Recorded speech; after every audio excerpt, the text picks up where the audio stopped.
Well, it's a very great pleasure to reintroduce Dr. Brett Denevi of the Johns Hopkins University Applied Physics Laboratory. In May 2013, as Harold mentioned, she gave us a very illuminating talk about what we learned about Mercury from the images that were obtained by the Messenger spacecraft. She has a bachelor's degree in geology from Northwestern University and a PhD from the University of Hawaii, where she studied the composition and evolution of the lunar surface by using visible and near-infrared spectroscopy. After research at Arizona State University, she joined the Applied Physics Laboratory at Johns Hopkins. Much of her work is concerned with the mapping and geology of the rocky bodies of the solar system, the Moon, Mercury, and asteroids such as Vesta. She studies how the rocky crusts of these bodies develop and how they have been modified by volcanoes and by impacts. Last June, she published a remarkable article in Physics Today about how new data has forced us to revise our understanding of the Moon and produced changes in our picture of how the Earth came to be as it is today. We're very fortunate this evening to learn from Dr. Denevi about these new developments.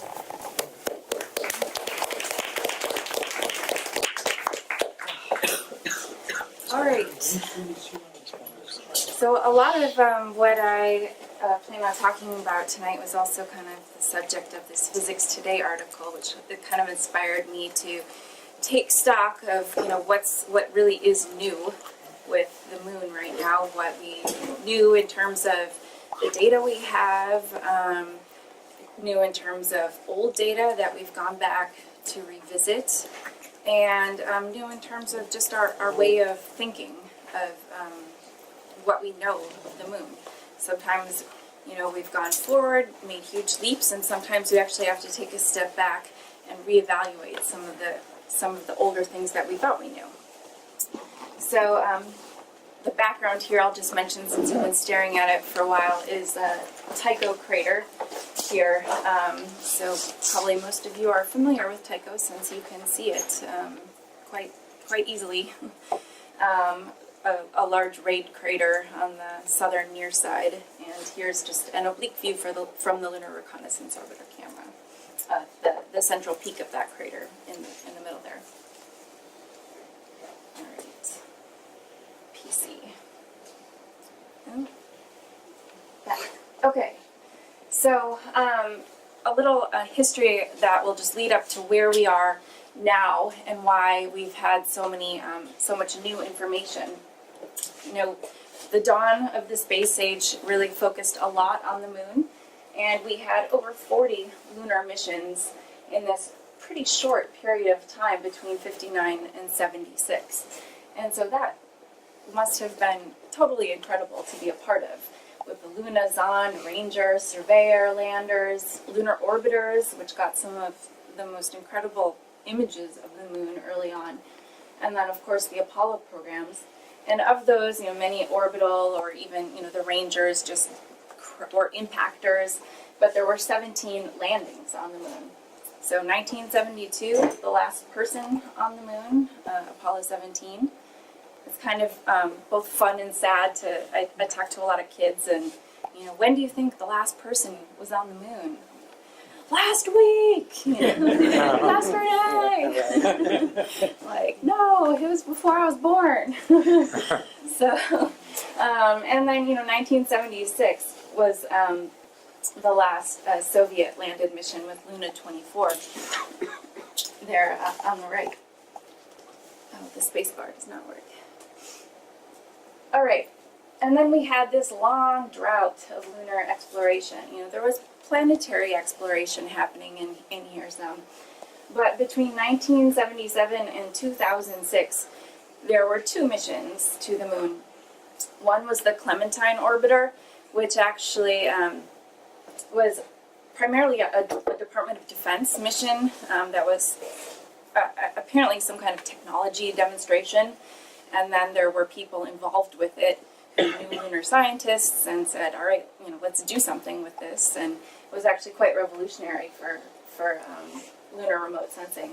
And then the Lunar Prospector mission in 1998, which orbited and gave us really interesting elemental information and magnetic data.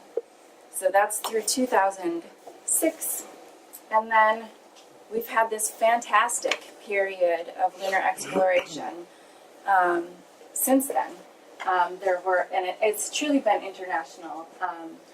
The Kaguya spacecraft, also known as Selene from Japan, an orbiter with a very sophisticated set of remote sensing instruments. We learned a lot about the composition, mineralogy of the moon.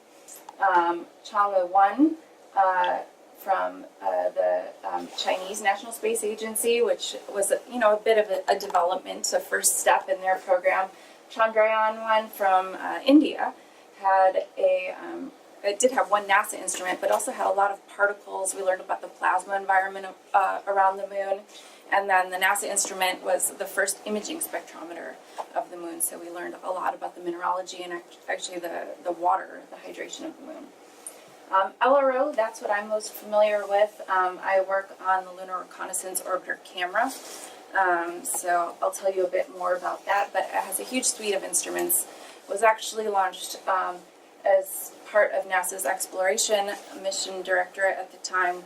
It was going to be the first in a series of missions that would ultimately be part of the Constellation program, human landings on the moon, human exploration of the moon. The Constellation program was canceled by the following administration, so it's hard to do long-term exploration when political winds shift because it is a big budget involved. LCROSS was launched with LRO. It impacted into a permanently shadowed crater at the South Pole. Chang'e 2, Grail. I don't know if I have time to go through all of these. I'll just mention Chang'e 3 was the first landing since 1976. You can see the small rover down there. That was the U2 rover. So the first landing since 1976 was in 2013. It's quite amazing. So that is, will make up kind of the bulk of what we know now that's really changed the way we think about a lot of the problems and showed us really new interesting science. So the Lunar Reconnaissance Orbiter launched in 2009, and this is, I've put this up here. This is showing topography and kind of an animation of the spacecraft flying over the surface, just because you can go to our website, and we have a really beautiful website with all these images on here, but there's this fun feature where you can actually, it's called the Quick Map. You can see all of our data we've acquired, and then you can actually track the spacecraft in real time. You can put any kind of, topography, any kind of the maps underneath, and then follow along with the spacecraft where it is right now, still orbiting the moon. So the camera, I mentioned, that's the instrument that I work on. Was designed, I mentioned, as one of its main goals was actually scouting landing sites. And it has done that. It's scouted the Chang'e 3 landing site, for example, that this data has really played an important role in shaping where future landings will go. And it was very high resolution because you need to be able to see things on the scale of something that will affect where a rover will go, that will affect where a spacecraft can land safely. So we have 50 centimeter per pixel images, and you can see an example here of the Apollo 12 landing site. And I'll put on some labels here just so you can see what we're looking at. There's the descent module. Here you can see actually the 4 little feet around there, the foot pads. You can see these trails here. Yeah. These dark areas are actually not quite footprints, but those are where the astronauts walked, and you can see their paths, even though our pixels aren't quite, as small as a foot. They've kicked up dirt around them as they walked and left these little trails. And you can see for all the landing sites, all the places they explored here. At the top, LSEP equipment, that's where they left some of the scientific equipment behind that monitored the for earthquakes or moonquakes and things even after they left. Oh, and I should mention, of course, that Apollo 12 was the pinpoint landing demonstration because it didn't go so well in Apollo 11. They didn't land exactly where they had hoped. And so they proved that they could do a pinpoint landing by landing right next to the Surveyor 3 spacecraft there, which you can see as a little white dot in the center of a darker area that was disturbed around it. And so they actually went and looked at it and saw how it had weathered there on the surface for a while. So I was going to go through a few topics. I don't really know how much time we have, so maybe we'll do 3 out of 4, and you can pick your favorites or something here. But talk a bit about the late heavy bombardment, which has been deemed it has been deemed by the National Academies, a panel they convened, to be like the #1 question in lunar science because it affects all of the solar system, really. The present day impact rate, lunar volcanism, particularly recent lunar volcanism, and then the question of water ice on the moon. So, the moon is cratered, as all of you know. And the reason that we care so much about these craters is because all of the same impactor population was hitting the Earth as well. And so we don't have that record preserved on Earth. We have impact craters scattered around, but we certainly have lost most of the record, especially the early record of bombardment. And so just to highlight how cratered it really is, this is just showing every crater larger than 5 kilometers in diameter. And you'll see some quite big ones there, including the Imbrium Basin. So the Imbrium Basin is, this big area here that's been filled in later by Mare basalts lavas from numerous volcanic eruptions of varying composition. But the Imbrium Basin's over 1,100 kilometers across.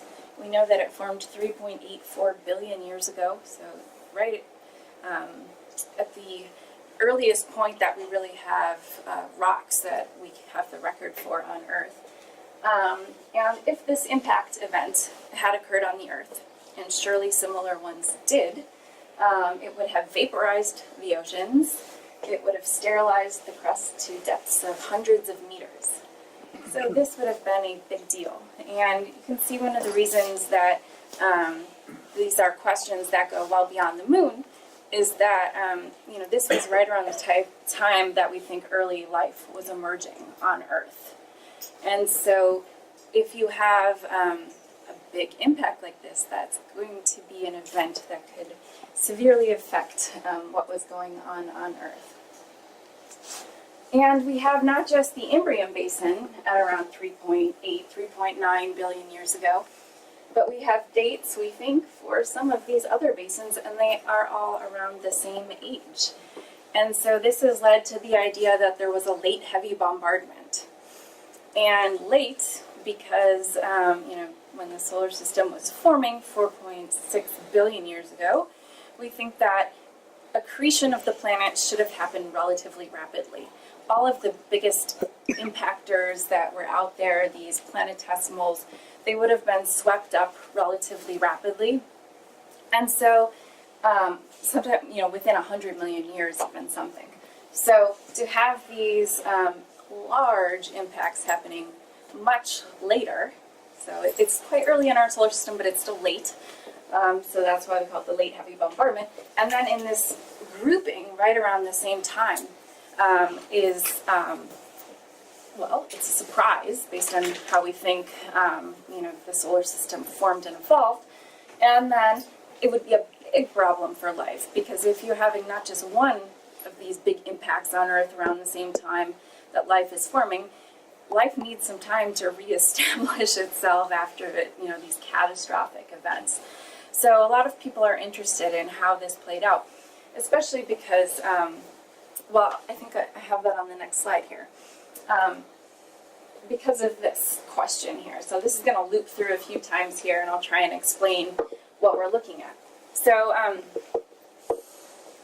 how do we explain that the reason for all of this late bombardment?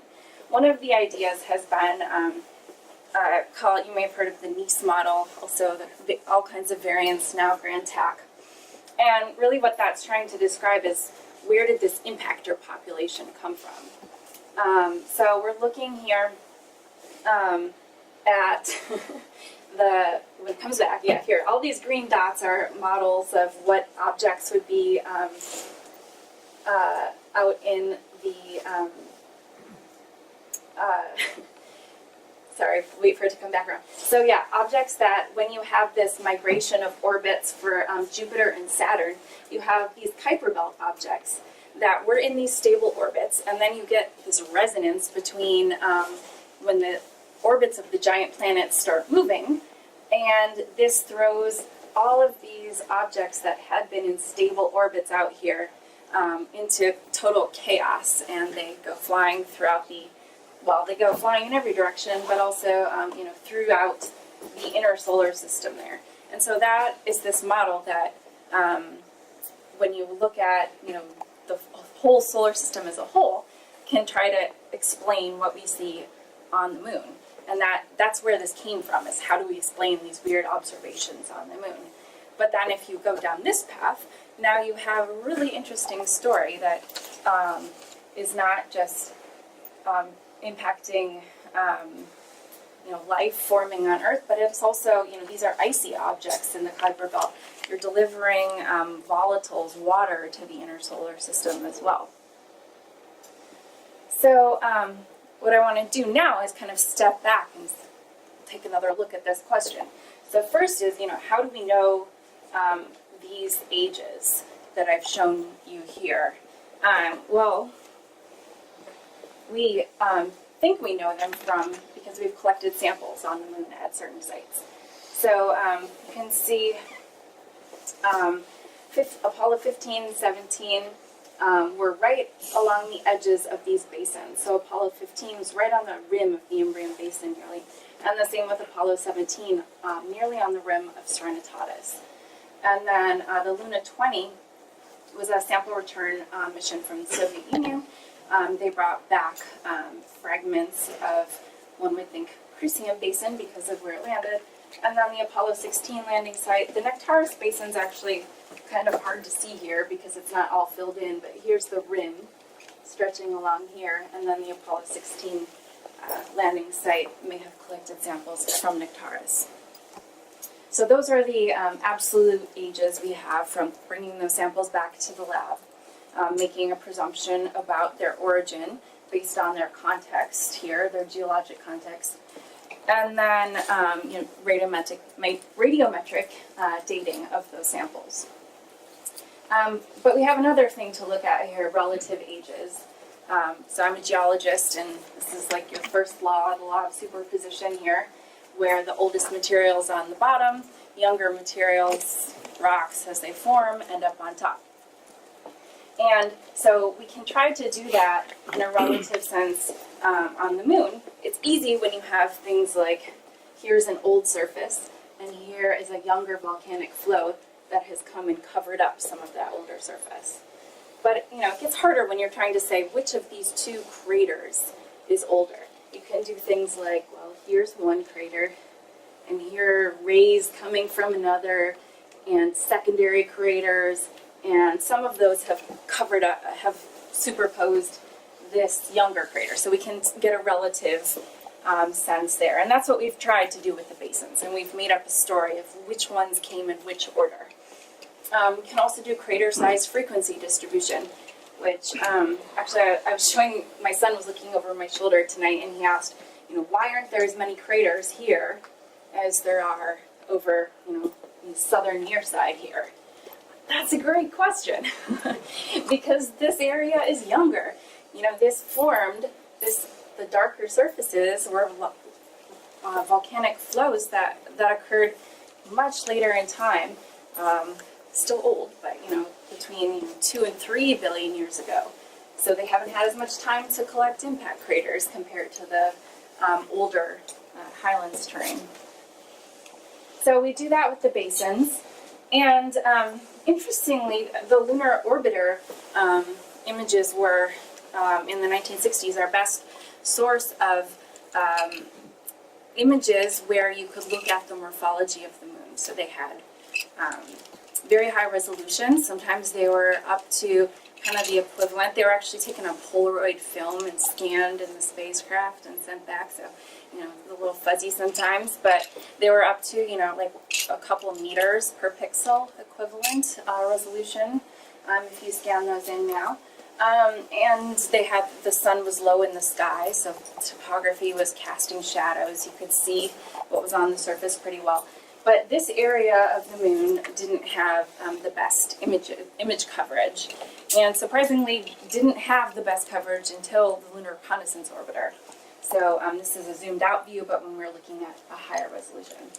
And so when we're trying to look at just, say, these three basins, Imbrium is very clear. It's the youngest. You can see it has littered the near side with its ejecta. And you can actually see some of the scars of material that's come out from Imbrium here. But these others are older, and then it gets harder to tell. So with the new image data, where we're able to look at the number of craters on these different basins, also this is topography, where dark is low and white is high in elevation. And we could start to see that actually there is some of the Crisium ejecta on top of the Serenitatis Basin. And this was actually not what was expected. The whole story that we had been able to create was that Serenitatis was younger than Crisium. So we have this new picture. We have relative ages here. Serenitatis came first, Crisium came next, and Imbrium came third.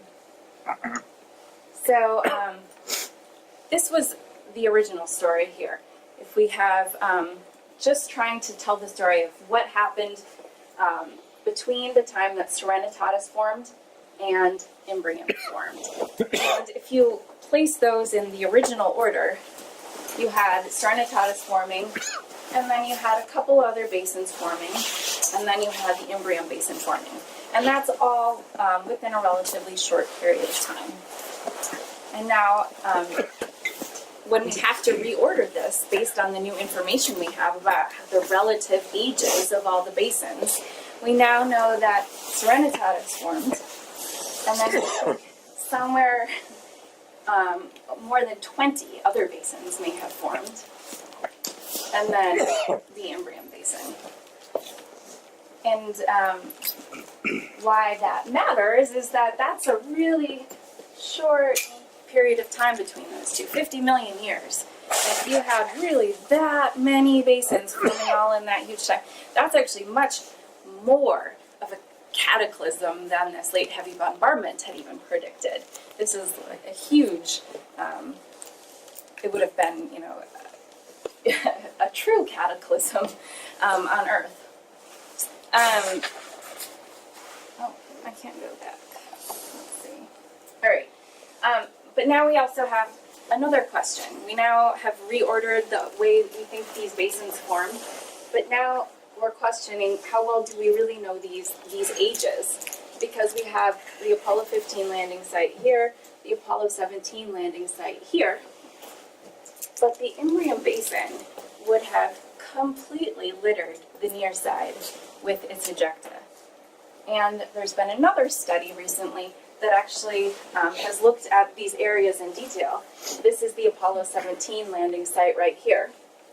And the date for the Serenitatis Basin comes from rocks that rolled down these hills and were collected at the bottom. So, what the scale of these images? Yeah, that's a good question. So this is, I think, something like 10 kilometers across here, this lower part. But yeah, this is fairly high resolution. So yeah, you can't see where the lander would be exactly here, but right around in here. So we think that all of this kind of modeled material here from the new images we have has been pretty conclusively shown to be actually Imbrium ejecta. So the Imbrium basin, even though we're on the rim of Serenitatis, has just kind of littered the area. Imbrium is this way with its own ejecta. So we now are questioning even some of these far distant ages, Nectaris. All of these ages, we may have been going around the near side and picking up samples from the same basin over and over again. And we really don't know the answer to that yet. Doing this field work can give you a lot of context with the astronauts going around and picking up these rocks. But I think probably many would agree that if we wanted to answer this question, which wasn't really on the radar necessarily of the people who were planning these missions at the time, we would probably pick different sites.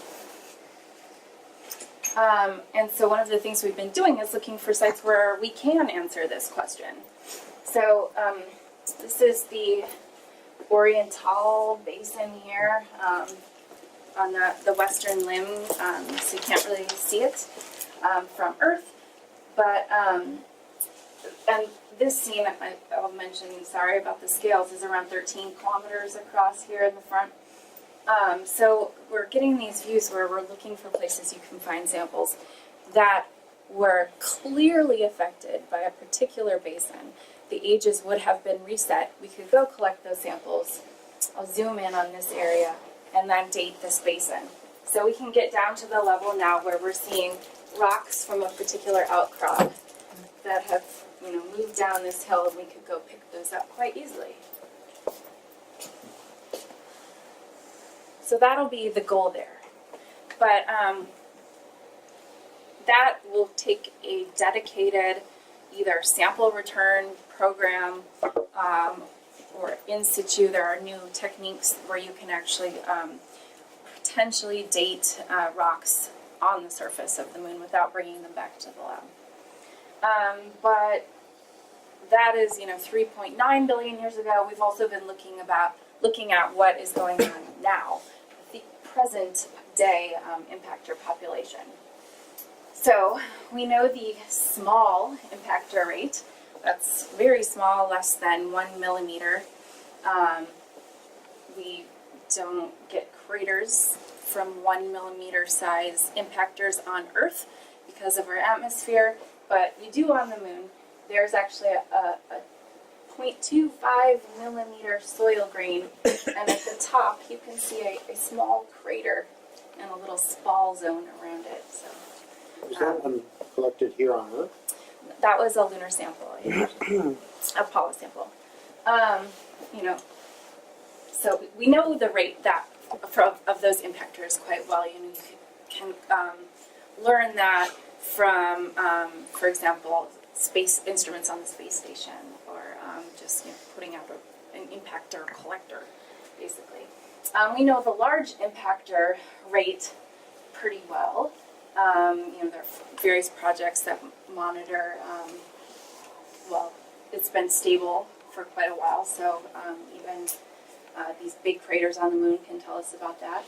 But this middle size isn't very well known, and so we do care about that size. This was the Chelyabinsk fireball that was thought to be around a 20-meter impactor. So these in this middle range are still, they're capable of doing Was that in some Russia? damage. That's what the What is about the size for middle range? A middle range, anywhere from over 1 millimeter to less than 10 kilometers, I guess. It's a wide range. Yeah. And one of the things that, is this going to play here? This is supposed to be a little that would be sad if the little GIFs don't work. Okay, let me see if I can click on it or something. Oh, good. Yay. Okay, hopefully this will loop. In case it does not loop, watch very closely in this lower right area.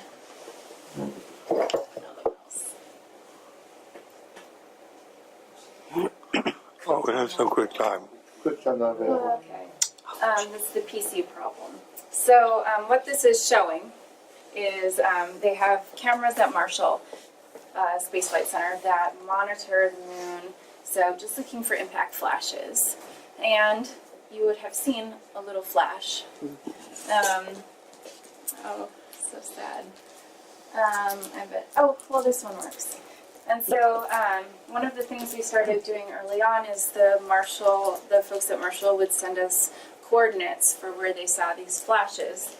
And then after a while, after we had already built up a pretty good set of images of the moon, we could go then and compare our before images to our after images. So they would tell us, where they saw this flash, and we could go look. Yes.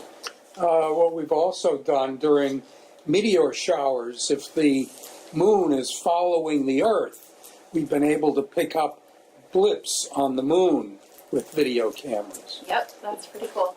Yeah. So this was actually the first impact crater that we found. Well, I should back up. We did find some by comparing our images to Apollo era images, but it's quite a laborious task to get those lined up enough that you can really do a good job. So it's much easier when you have images from lunar reconnaissance over a camera of before and after. So, new crater, that's pretty cool.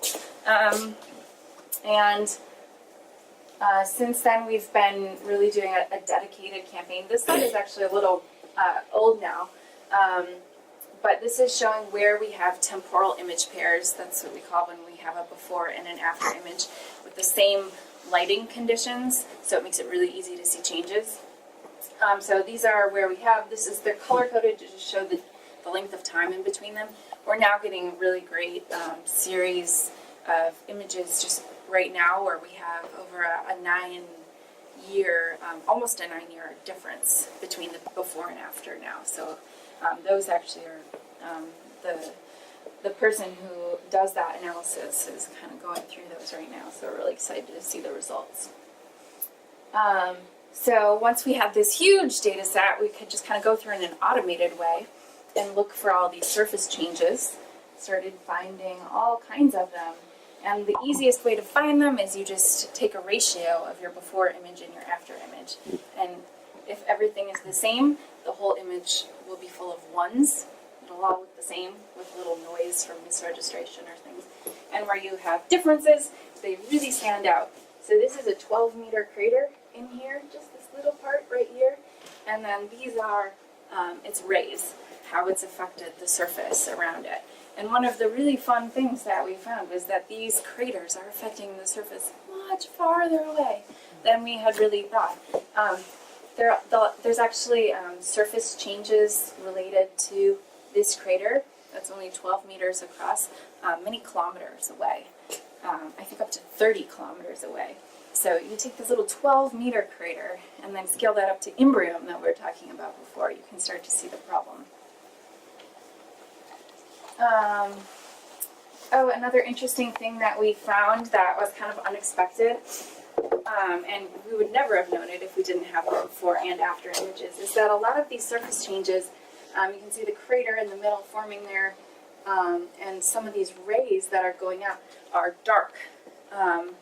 And usually rayed craters are bright. They crack up fresh rock, and that rock's brighter than the old weathered surface.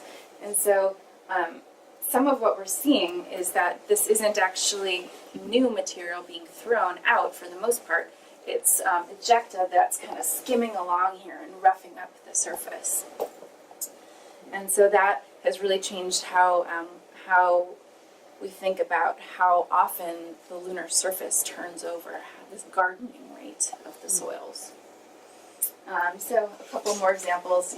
We see dark craters, we see bright craters, and there's been hundreds of new impact craters that have been resolved. This is the yellow dots here. I think when this is updated again, we're going to have a huge number. The 2 red dots are actually ones that were pointed out from the flash observations. And then tens of thousands of surface changes. These are what we think are either unresolved craters, we can't see the crater, or probably for the most part secondary ejecta from other craters. And we just we're not seeing the primary crater, but we're seeing its effects farther away. So what have we learned from this? Well, one, just kind of practical. One is that hazards from secondary crater ejecta are a lot bigger than previously thought. The impactor itself comes in at somewhere around, over 10 kilometers per second. So these are hypervelocity impacts. But the secondary ejecta, it's not as fast as that, but it's still faster than a speeding bullet. So you would want to build whatever kind of structure you're going to have on the moon to withstand this kind of sandblasting.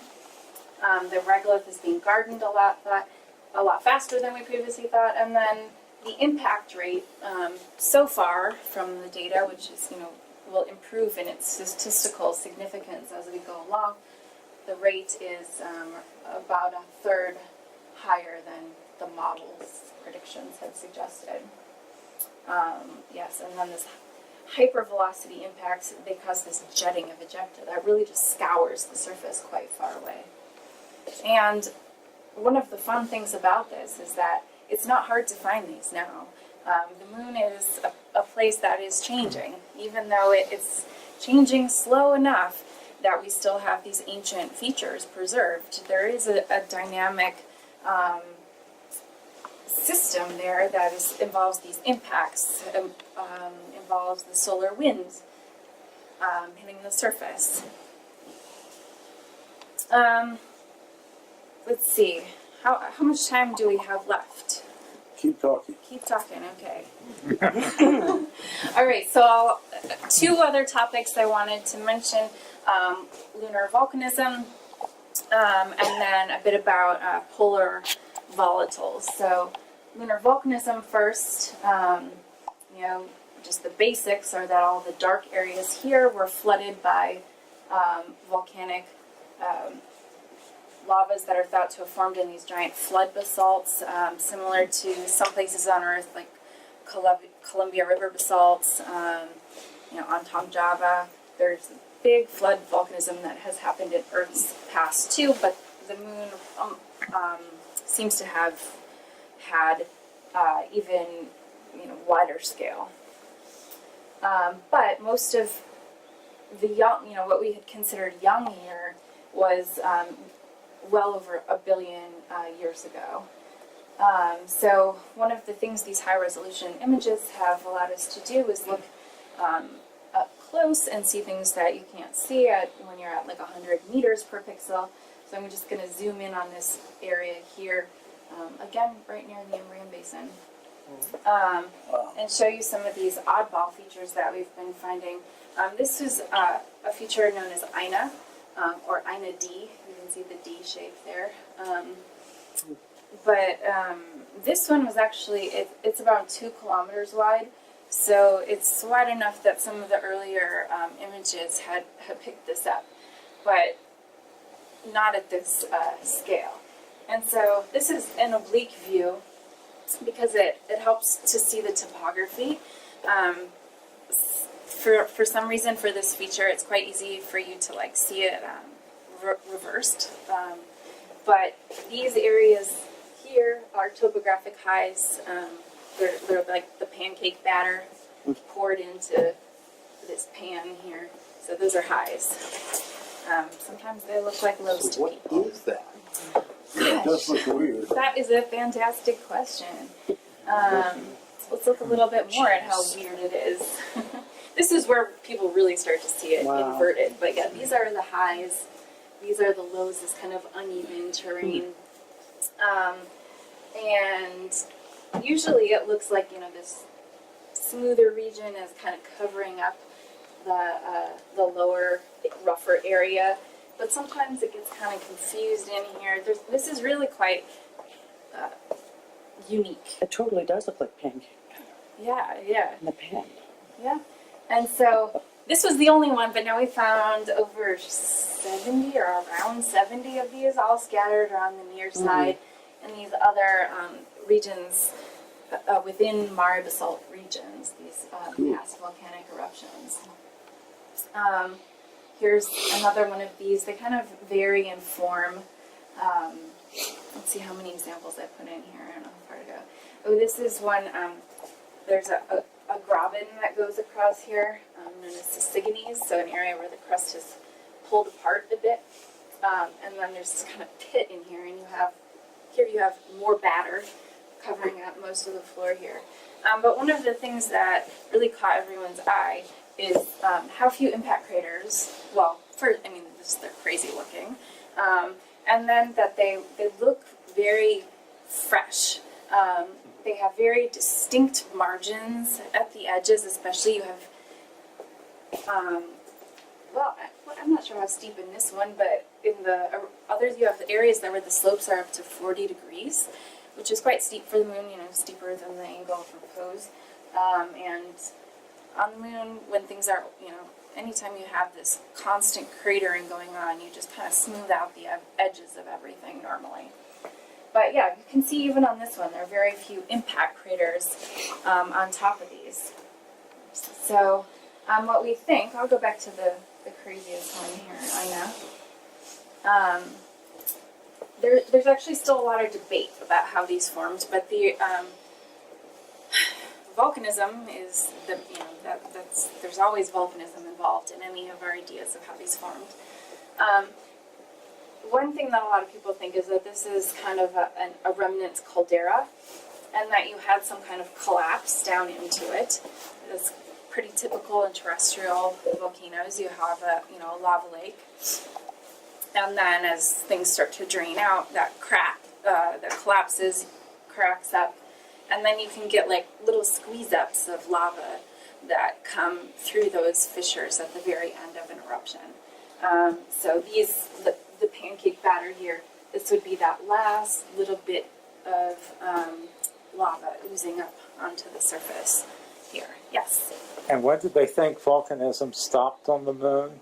Well, that is what we would really like to know now. Oh, okay. We think, our previous idea was definitely more than 1 billion years ago. Although we don't really know that number as well as we would like to either. It's based on all kinds of models of crater production and how many craters are on this or that. Yes? Has volcanism completely stopped? That's a great question, because we think that based on how fresh these look, how few craters are on top of them, that they are less than 50 to 100 million years old. Well, 100 million years old is kind of an upper limit. And geologically speaking, that is essentially yesterday. And the moon could not, these could be still forming potentially if things are that young. Yes. Does the morphology of Ina look like a single collapse, or does it look like a staged periodic series of collapses? Well, even the collapse is a bit speculative. I mean, we don't see any actual fracturing or anything like that because the surface is beat up enough. And well, we potentially would need even a better view, from the surface, to really see that kind of thing.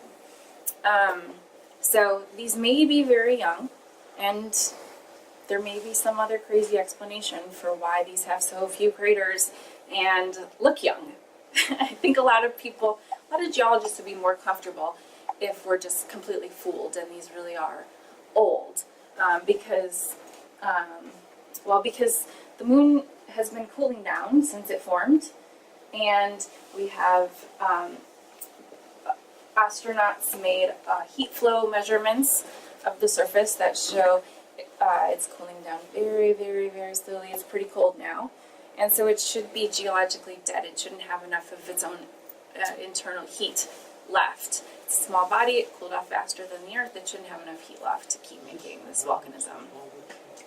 So either we don't understand. There's probably both. We don't understand what is going on at Ina and these other weird locations, or our models are incomplete in our understanding of the moon's heat flow, how it's cooled over time, and how that varies across the surface. because there are areas that have a high concentration of radioactive elements, and those are an additional heat source. So we don't have enough measurements of the moon's heat flow to say for sure, probably, if the moon is definitively dead. And we don't know enough about these volcanic features yet to really understand when they formed, or potentially even how. You know, we're still making up models for how these formed. So, I think I probably just said all of this while I was talking. Oh yeah, so one of the things that we would love to know is if these are young, you know, what was going on in the mantle here? What was the composition of the mantle that melted partially to produce these late stage eruptions? All kinds of interesting things you could learn from going there, or to any of these features. And if there's still time, Yes, a few more slides. Okay. Last topic, looking at permanently shadowed regions. I think I talked about ice on Mercury when I was here, Yes, right? you did. So Very now we'll impressive. get to the moon. And what's the story there? Because just the background of ice on Mercury is, you know, fascinating. But we are most likely not going to find any, you know, way to use that as a resource to go there and melt the ice. And, probably, yeah, it'd be a challenge. But if there's ice on the moon, that would be a truly valuable resource if you could prove that it's a resource and that it's there in enough abundance that you could use it as a resource. And the reason there is, you know, water is really heavy. Launching it off the Earth is very expensive. And actually a lot of these asteroid mining companies that you may have heard of, if you talk to them, they're not interested necessarily in these platinum or some totally rare element. They want water from these asteroids because it's already been, it's already up in space. You don't have to launch it. You can break it apart, make rocket fuel from it, oxygen, just water for drinking if you have an outpost. So this is the South Pole of the moon out to, I think, about 88 degrees. So 90 at the middle, 88 degrees south at the edges. And this is an illumination map. And that's Shackleton Crater right there in the middle. This came from, well, you can make an illumination map a few ways. If you know the topography perfectly, you can just model the illumination. Or if you've imaged the surface over and over and over and over and over again, you can just kind of average those out and see where has been illuminated and where's not. So all these black areas are areas that never see sunlight. And, the Earth, you don't get that because we have a pretty big tilt, gives us our seasons. You have 6 months of summer, 6 months of winter at the poles. But on the moon, the tilt is very small, a couple of degrees. And so if you have a hole at the pole, then that area will always be shadowed by the topography surrounding it. And conversely, if you have a peak at the pole, it will be always illuminated. And so these areas that are white have a huge fraction of, spend a huge fraction of the time illuminated. There sadly are no areas of eternal sunshine on the moon. But there are areas, if you go along the rim of this crater here, that are in sun more than 90% of the time. So that would be great because most things run on solar power. You can set up a huge solar power area here and then dive down into these permanently shadowed craters and mine all your water. So that's the idea here. And this illumination map comes from averaging of images from the Lunar Reconnaissance Orbiter camera. And now the goal is, let's look in these shadowed regions and look for what we think is there, the ice, because of measurements from other spacecraft. This is actually from Lunar Prospector, that spacecraft that was right in the middle of those sad doldrum era of lunar exploration. But it measured, had a neutron spectrometer that measured epithermal neutrons. And so the physics of it is that if you have a bunch of hydrogen on the surface, it's really good at absorbing neutrons that would otherwise be sputtered up into the detector here. So areas that are blue have very low epithermal neutrons and are thought to have a lot of hydrogen. Well, I should clarify, a lot. Still pretty small amounts in the parts per million, but a lot for what was expected. Another instrument on the Lunar Reconnaissance Orbiter has a radiometer to measure temperatures, and that was actually one of the main goals of that instrument in particular, was to measure the temperatures of these permanently shadowed craters to see if they could cold trap volatiles and ice water, as well as all kinds of other stuff that would be in there. And it measured temperatures in here, and then they've taken that and turned it into a model of ice stability. And the color scale there is the depth at which ice would be stable. So everything that is white means that it's stable at the surface. And then you can see varying degrees. Ice wouldn't be stable at the surface anymore. It's a little too warm for that, but just go down, a few centimeters, and you could potentially have stable ice. So we've gone looking for that ice with the camera, and short story, we don't see it with the camera.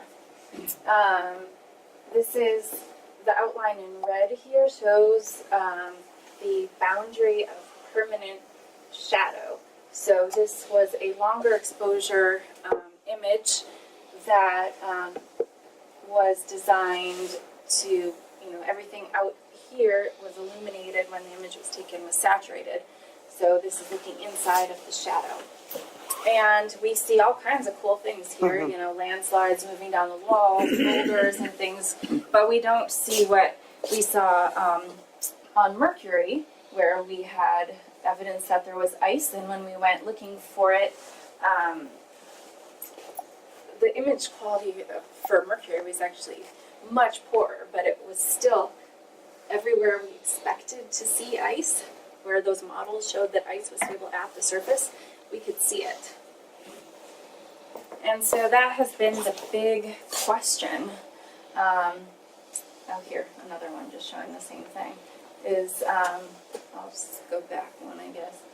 Why don't we see this same thing? And we still don't know. We think that the ice that is there is mostly probably, it's lower abundance overall. It's been gardened into the soil, so you don't have this just perfectly pure water ice layer.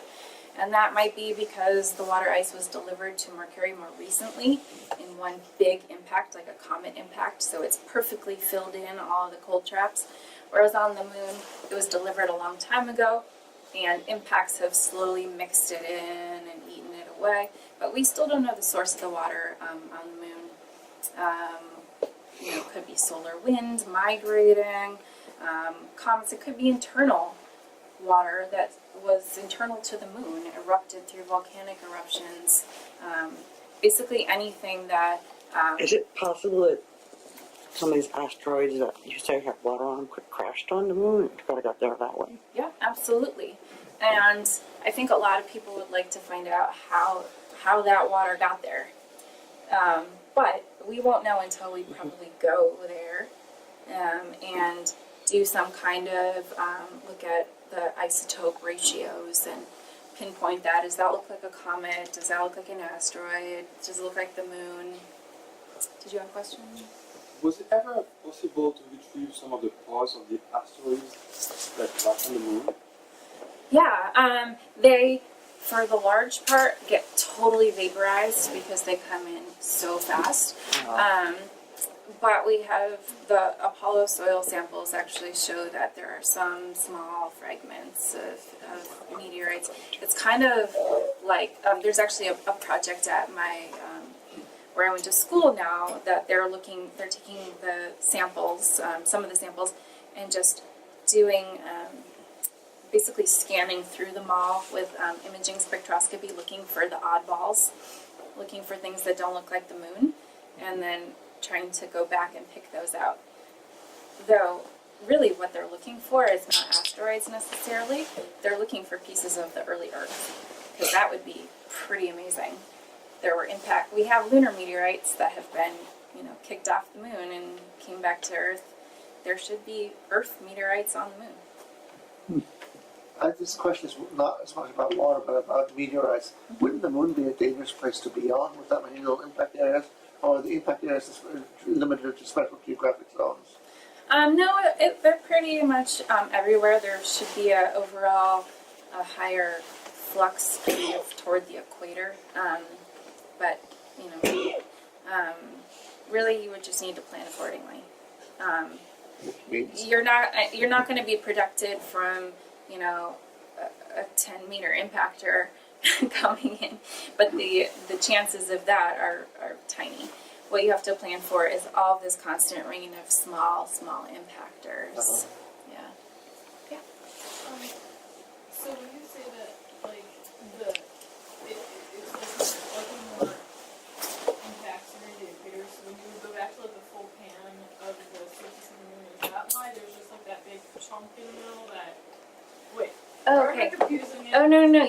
This is like involving a lot of different things here. So first, the reason there are more impacts at the equator, well, the flux basically also involves the velocity, the relative velocities. And so you always have the Earth, kind of moving through this cloud of impactors. And so when you take it into account also the curvature of the moon, you kind of get a smaller subtended angle, and anyway, it's kind of just a geometry problem there. But what you're talking about, where we had all the new impacts kind of at a swath across the middle, is an observational bias, because it's much easier for us to see those new impacts when the sun is pretty high in the sky, and so their reflectance differences stand out a lot better. So, because we're looking for the changes far from the crater, much easier to see than the actual impact crater itself. So, higher latitudes, farther from the equator, you just never have the illumination conditions that are really good for looking for those craters. Yep. I guess the question about what I was asking earlier, even those very small 1 millimeter impactors are coming in at an incredible speed. They won't rip right through any spacesuit or anything like that. It's about the same though as if you were in orbit around the Earth. Yeah. So the space station. It should be the same.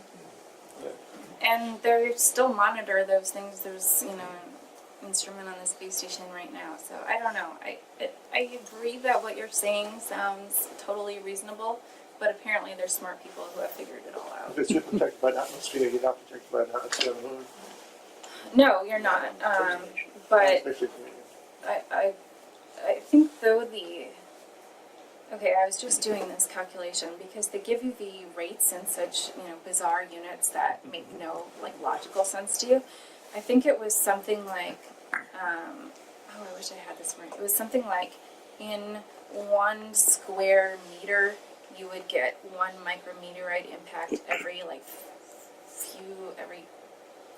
month or something. So it's not as constant. Yeah, I don't know. Anyway, I shouldn't talk to things that are, not my expertise here. Yes. So what is that picture that showed all of the impacts? What is the average size of the objects that are impacted? We can't give you an average because we don't resolve the smaller craters. We see lots of surface changes that we see if the surface has changed. There's probably a crater in the middle, but we can't see it. So the average size is much smaller than we can see. The biggest ones we've seen now are up to, I think, 90 meters.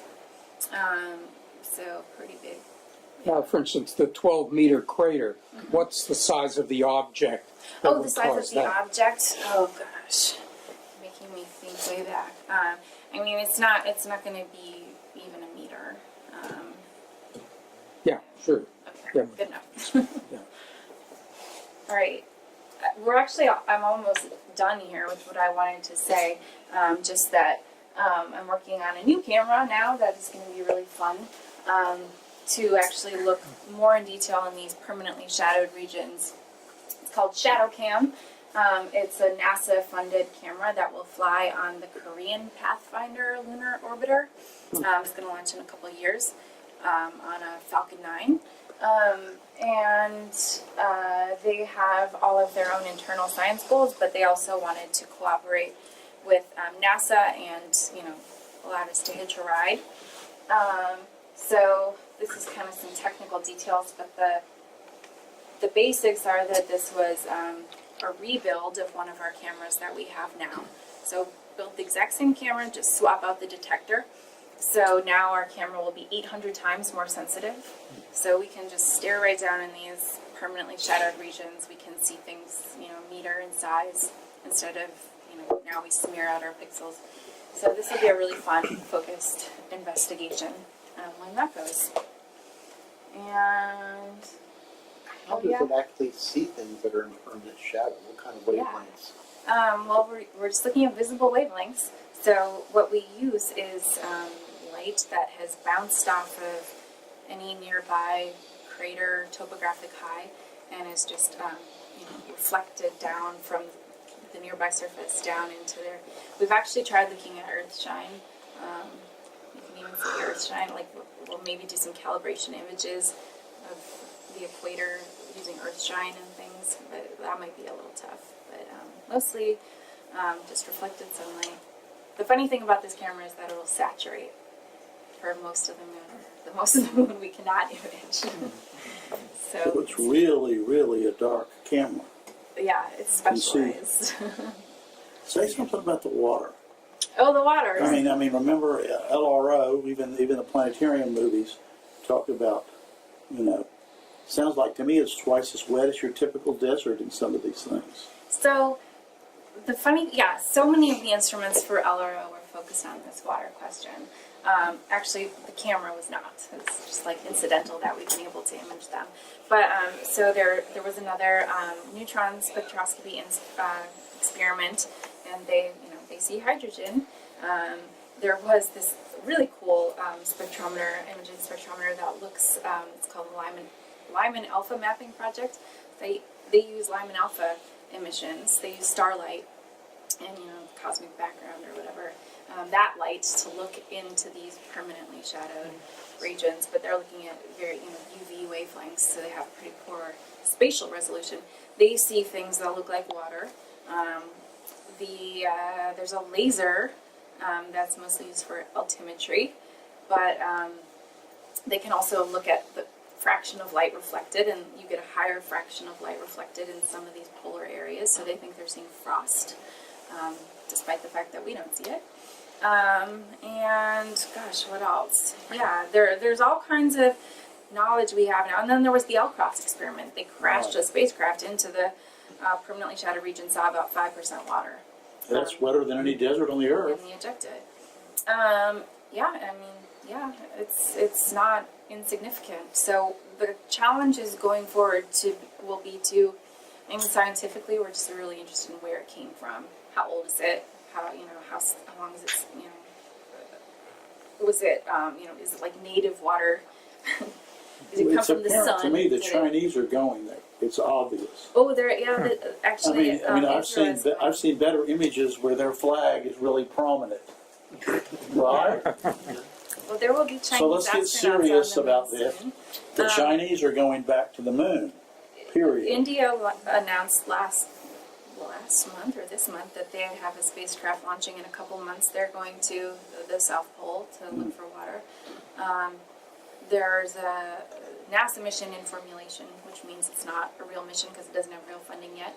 But hopefully we'll go to the poles, called Resource Prospector. The key is to find out, we care about how it got there, but everyone else cares about how much, what's the grade and tonnage? Right. Can they mine this stuff? And that'll be the question: is is it a few molecules, like with this, how far are they going to dig to get to it? Basically, how is it going to be cost effective for them to do that? Gotta have something roll around and find that out. Yeah. Well, there's a rover. That's NASA's mission, a rover, and that would go or drill, pull material up, look at it. But yeah, there's a big international. You can kind of see this ends up at 2013. There haven't been any new launches since, but there's kind of a second wave of things that are in formulation. And you've probably heard the politics shifted again back toward the moon. So NASA, the president's budget will be released on Monday, I believe. So we'll find, until there's a budget, you don't know how serious things are, but we may be refocusing exploration efforts back toward the moon again. So we'll see. Shame we don't have any Mexicans up there. Yeah, I think there will be a very, there'll be a very international effort when, for a lot of this, and there's already coordination.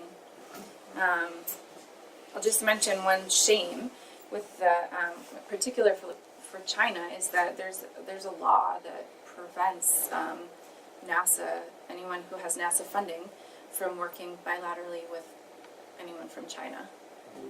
So That must not make you happy. yeah, it's really silly. We can work as long as it's not bilateral. If you get like a third country involved, then you can work together. It's very strange. I mean, Shanghai's monitoring all your computers already. You use Lenovo occasionally, don't you? You know where they're made, don't you? They all have spy chips, and anyone doesn't think that is stupid. My work has very strict security Good, protocols. but I mean, realistically, I like the Chinese. I Yeah. like CNN. Yes. I want them to be So extremely successful. you can see the politics always gets pulled back in when you end up talking about the moon because, well, in part because it isn't just the science, it is kind of a national pride. It's, this, competition. It's, demonstrating our technological and scientific advantages and all of these things. The goal would be to get a program of lunar exploration that is sustainable in that each piece is, whole into itself and also feeds forward technologically into some next part of it so that it can be, it can continue along, not just these one big event and then you're done, which is what happened with Apollo. And then along the way you find partnerships internationally, and then now of course we have commercial partnerships that are coming into the scene. So I'm happy to take more questions. That's all I had planned to say. I'll just leave you with this image.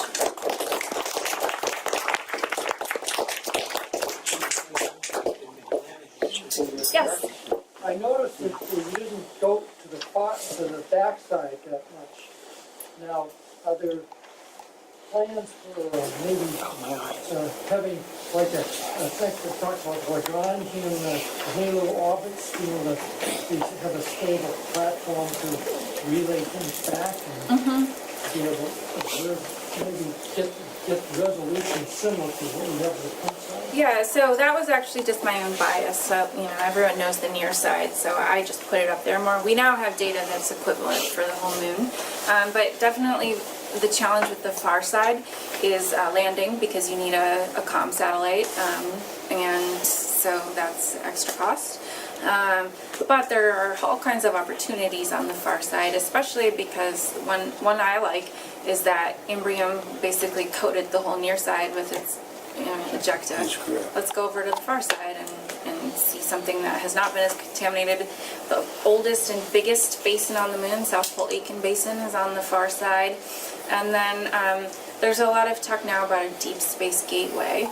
which would be in lunar, like near cislunar space. That's what it's called, yes, cislunar space. So there you would be observing the far side potentially from a Lagrange point, I have a or question lower orbit related to maybe. the far side one. Is it understood why the far side is so much smoother? And would that have had to have developed before the moon became tidally locked? Okay, so smoother, it is actually rougher. It's smoother in terms of it doesn't have albedo differences, so it's all just kind of white. But it's rougher in terms of it's more heavily cratered. And there's all kinds of weird moon, we still don't fully understand the far side, near side differences, but one of the main things that we actually learned from Lunar Prospector spacecraft is that there's a huge concentration of heat-producing radioactive elements on the near side, where we have all that those volcanic deposits. And so we don't know why there are more radioactive elements in the near side than the far side. On the far side, you just have these little like pinpoints, locations, whereas the near side, it's this huge area that's really rich in potassium, thorium. But we do know that that high concentration of those elements will lead to, an easier time melting and producing volcanic deposits. And as to why there's that asymmetry, we don't know. The other thing is that because there's all those heat-producing elements on the near side, when you have a big impact, the crust is hotter and it kind of relaxes, and so it turns into like a bigger crater. On the far side, the craters end up being smaller because they form in a colder surface. So When the moon formed, it was probably rotating. So when did it stop rotating? And you were talking about the last heavy bombardment 3.8 billion years ago. Was it still rotating then? Yeah, well, it is rotating now. It's just tidally. Well, it does once. Yes. Yeah. Once. Yeah. Yes. Before you are rotating at a faster rate. Yes. Okay. So what is the question? Was it? Was it rotating at a higher rate during the heavy bombardment? Yes, maybe. I don't know. The problem with tracking that backward and timing is also that the impacts can affect. We think that's why Venus is a retrograde orbit. I don't know exactly when that. Probably somebody has a good estimate of when the moon became tidally locked. I don't know if it would have. I imagine it would have been really early on, kind of before the late heavy bombardment, but I don't know the answer to that. They don't tell you in the introductory astronomy books, I can tell you that. I think they would if somebody knew. Yeah, I don't think anybody has a clue. Yeah, we also have ideas too about how this big bulge that's associated with the volcanism and the heat-producing elements, that could have actually affected the way the moon rotates. It could have, we think it might have tilted the moon's pole a bit from where it was. Does the moon have a magnetic field? The moon does not have a magnetic field today. It seems as though it had an early core dynamo, but it doesn't have any magnetic field. There are areas of the crust that are magnetized, and they're actually pretty strong magnetic anomalies, and we're still arguing about how those got to be that way. And they do. I wish I had a picture to show you. They have these amazing features at these magnetic anomalies. Like these crazy bright swirly albedo patterns called swirls because that's what they look like, and there are these really weird loops and shapes that seem to there's like an omega one. They seem that they might be following kind of magnetic field lines, and so the magnetic field is like affecting how the surface weathers there. It kind of shields it like a little mini magnetosphere and keeps the surface fresh underneath it. Yeah. Are there further questions? I was wondering about the Grail mission. Was that to tell irregularities in the gravity field? Yes. Yeah, I didn't talk about that because, I'm more of like surface geology, not a geophysicist, and I don't want to get myself in too much trouble. But the Grail mission was really neat. I had 2 spacecraft, Grail A and D, or Ebb and Flow, I think they were. But they, measured any small changes in distance between the 2 spacecraft, and then used that to map the gravity field of the moon. And it's actually been mapped to way higher than we know the Earth's gravity field. And yeah, that was really neat. My favorite thing from that is these maps of modeled crustal thickness, where you can see all of where you have thin crust, where big basins have poked through. So we now pretty definitively know we have seen the impact or the flux history of the moon, all the impacts that have happened. At least after the crust was stable enough or cool enough to record that. Is there a fine-tuned mask-ons? Yeah, there's, they've been redoing the modeling of the Grail data down to where they're able to, they claim to be able to see lava tubes, that level of voids in the crust. And the moon has huge mass concentrations associated with volcanic deposits, but also impacts, because you basically lift out a piece of the crust, and then the mantle can kind of lift up in the middle of where that impact occurred. And so that, dense mantle there is a big mass concentration that affected the spacecraft, and they could model that. Jeff? Yeah, has there been any attempts to compare our moon to the moons of other planets? How it differs, how it's the same? Yeah, it's funny because the moon almost gets treated like a terrestrial, a planet in the way we study it, because it's big compared to a lot of the moons. I mean, Mars is these teeny little moons, right? And then the outer solar system moons are just, each one is totally crazy, who knows what you'll get next. Have you seen some of the images of Hyperion and all these crazy moons? And then, Venus doesn't have any and Mercury doesn't have any, so then you just have this big, people do geology of Europa as well, of course, but Europa's an icy body. We think it has an ocean, so just there's really no comparing the moon. Who comes up with all these names? They sound Latin or something.